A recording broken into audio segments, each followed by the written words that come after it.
You've sponsored this group of local community websites that are all about supporting small business, shopping local. So why is that something that's so important to you? Like, why do you think it's so important that we do support the business professionals in our area? Well, as a small business owner myself, I like to support my brothers and sisters in arms, if you will.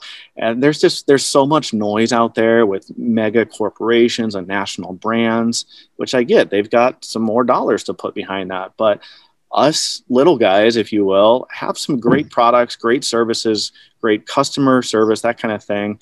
And I just really like to see local businesses thrive, because it's not just about buying that guy his next, third, fourth, investment or vacation property. It's about putting the little kid in soccer, like what I'm doing for my kids. So I like to support the local community, because again, their restaurants are awesome. Their local businesses are awesome to work with. And I've always found just the customer service, like when you actually get to know and weave yourself into the community, like you start to connect the dots even further, like, oh, so-and-so, so-and-so, like, and then you tell your friends about so-and-so and they know so-and-so, and it envelops you into the local community. And it just feels like the right thing to do.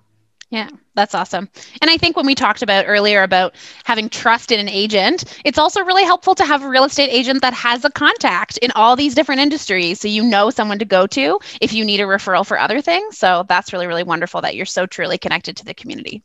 Yeah. And I mean, I wanted to add on this too, is like, I am involved with the Chandler Chamber of Commerce, and I go on all these bus tours to learn about the area, and I talk to the business owners. It's like, hey, Oren, what's going in next door to you? And he's like, oh, that's going to be a smoothie bar. It's like, oh, cool. Like, so now I can go tell people, or like, hey, what are they doing with that, huge building? Like, oh, Walgreens just brought in 500 pharmacists. Like, you think that's going to affect the values of homes in our neighborhood if 500 pharmacists just drop in next door? It's like, yeah, it will. So like, you don't learn about that unless you're weaved into totally networking and talking.